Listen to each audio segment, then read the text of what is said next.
Have you ever truly looked at the sky? Not just a casual glance at the blue, but stared into it, as if it were a screen displaying a show invisible to most. Have you stared into those unnaturally straight, spreading white lines that hang in the air for hours, turning a clear day into a hazy, whitish gloom?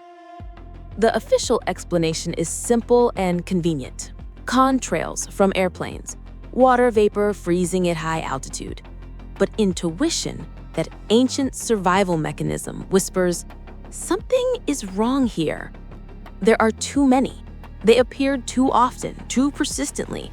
They don't dissipate as they should. They spread out, merge, and create an artificial veil.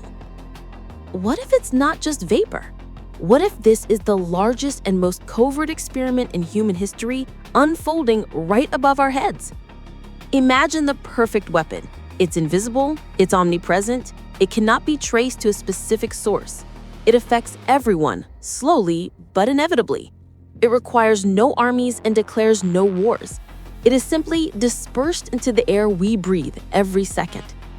You can load anything into an airliner's wake, anything from the periodic table, any synthesized virus, any nano cocktail. It is the perfect delivery system. Want to cause a global pandemic with respiratory symptoms? Just add a component to the aerosol spray that attacks the mucous membranes and respiratory tract. And just like that, millions of people around the world simultaneously start coughing and gasping for air.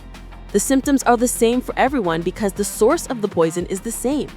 And no one will look at the sky. They will all be searching for a virus under a microscope, a virus conveniently provided to them by the same people who push the spray button. Want to suppress the will to resist in an entire region? Add substances that cause apathy, drowsiness, and mild confusion. People will become passive, lethargic, incapable of critical thought. They will watch their world crumble and won't be able to muster the strength even for outrage. The old expression, to cloud someone's mind, takes on a terrifying literal meaning. They aren't clouding your mind with propaganda, they're clouding it with chemistry, spraying a state of submission and control over you. Millions of people in a zombie-like state wandering the streets of cities, this is not a metaphor. It is the result of targeted action. And what if the goal is to prepare the ground for something bigger? For years, they can spray compounds of heavy metals that poison the soil, kill crops, and contaminate water sources. A slow strangulation of the biosphere which will be blamed on climate change and human activity. If you accept this hypothesis, even for a moment, the conclusions are monstrous. First, the government you believe is yours, the one that swears to protect you, is actually your greatest enemy. Because permission to fly, to refuel the planes, to determine the composition of these mixtures can only come from the very top. These are not the antics of mad scientists or secret societies in basements. This is a sanctioned, state-run program. Your president, your prime minister, they are not leaders, but administrators of an occupational regime. And it doesn't matter what their names are. Biden, Putin, Macron, Trudeau. They're all links in the same chain, managers of a single global project. Their task is not the prosperity of your countries, but their quiet liquidation. The second conclusion is even more terrifying. We are all living on a powder keg with a lit fuse. Today they spray substances over us that cause apathy, and tomorrow they could add an instant acting component to the mix. And one fine day, cities around the world will simply fall silent as their inhabitants drop dead on the asphalt. This could happen at any second. Humanity as a species is a hostage that doesn't even realize it's being held at gunpoint. To seek salvation in spiritual practices, to try to receive grace to resist this, is like trying to meditate in a burning house. First, you must defeat the enemy, put out the fire, and only then think about rebuilding and spiritual growth. The problem is not a lack of grace. The problem are the specific people in power who gave the order to turn our sky into a chemical laboratory. Until this problem is solved, everything else is self-deception. To understand where this is all heading, you don't need to be a futurist. You just need to look at the laboratory where the future is being tested today. And that laboratory is the United Kingdom. What is happening there is not random chaos, but a meticulously directed performance for the dismantling of an entire nation. First, a massive, uncontrolled influx of migrants from a completely alien cultural environment. then the promotion of these new forces to key government positions from mayors to ministers. And now the next act begins, an open war on the nation's symbols and history, the banning of the national flag, arrests for public displays of patriotism. This is not just politics. This is an occupation carried out by their own government. And all of these so-called Satanists are working on this same team all over the world. What you see in Britain is a dress rehearsal. Tomorrow it will happen in France, in Germany, in Canada, everywhere. And this is where the system reaches the point of no return. When everything is taken from a person, their culture, their security, their future, their right to their own flag, the instinct of self-preservation overrides all fear. A rat driven into a corner will lunge at the hunter, and a people driven to despair becomes an uncontrollable force. What will the response be? It will not be peaceful. Peaceful protests are useless when the government considers you an enemy to be disposed of. Laws and constitutions no longer work. They are just scenery. Only one thing remains: direct, forceful action, a social explosion. And the first to bear the brunt of this blow will not be the politicians in their guarded residences. It will be the enforcers, the police on the streets, those who today break up rallies, who protect not the people, but the occupational regime. They will become the symbol of the enemy, its physical embodiment. One can imagine two scenarios for the UK, and subsequently for all of Europe. The first is a mass uprising. People take to the streets, not with signs, but with whatever they can get their hands on. And their goal is not to break through to Parliament, but to eliminate those who stand in their way, the police. The second scenario, more likely in an environment of total control, is guerrilla-style political terror. Not organized crowds, singles or small groups. Two police officers walk down the street, confident in their impunity. And suddenly, from behind, a knife in the back. No warning, no slogans, just an act of retribution. News reports about the bodies of officers found in an alleyway, at a gas station, near a store, will become commonplace. It sounds brutal, but put yourself in the shoes of a police officer in such a reality. Every time you go out on the street is a risk.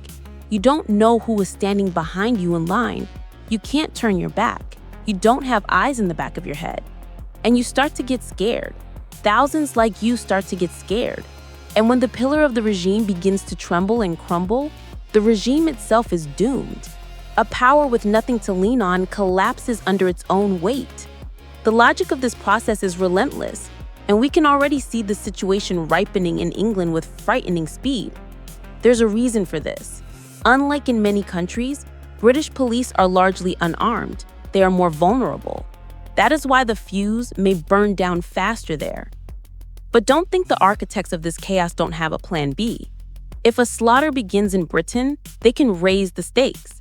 They could cover the entire country with a dense blanket of chemtrails, but with a much more serious payload this time. Or they could switch on the 5G towers at full power, the same towers that the British, not without a reason, were massively burning and cutting down.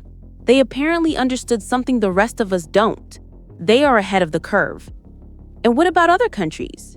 Europe, Canada, Australia, they're all following the British path, with a slight delay. The scenario there will be similar. Russia and Israel are special cases. The militarization of their societies creates a different dynamic. The United States stands alone. The globalists are not fools. They understand that pulling off a European-style scenario there is impossible. The population is armed to the teeth. An attempt to install a British-style dictatorship there would end in a full-scale civil war in which the regime would have no chance. They won't be running around with knives. They will pull out their AR-15s. Therefore, a different scenario is prepared for America, a faster and more total one. It will not be strangled slowly. It will simply be switched off.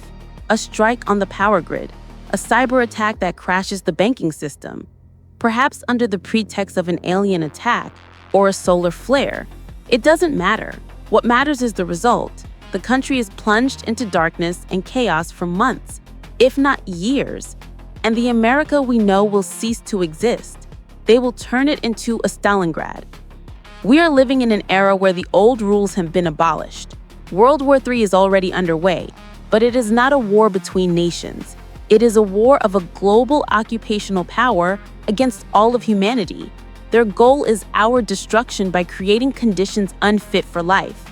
Migration, digitalization, the aerosol war on our consciousness, these are all fronts in this war. What can be done in this situation? The first and most important thing is to stop trusting official sources. Your televisions, your mass media, your official science and medicine. These are the four horsemen of the information apocalypse. They are tools in the hands of the occupiers. Through medicine, they destroy your body. Through science, media, and propaganda, they destroy your mind. It was television that made one group of people go and kill another, as happened between Russia and Ukraine. Millions of zombified, deceived people supporting a fratricidal war. That is the real power of propaganda. Think for yourselves. Analyze. Connect the dots. Trust your intuition. Not a single word spoken by a politician or shown in the news is the truth. It is a lie, a manipulation, and a deceit aimed at your enslavement and destruction. The worldview we are painting here is bleak, but only by seeing the true state of affairs can one begin to search for a way out. The way out is not to hide. The way out is to understand who your real enemy is. He is not overseas. He is sitting in the government buildings of your own country. And the sky above your head is the best proof of that. Just look up.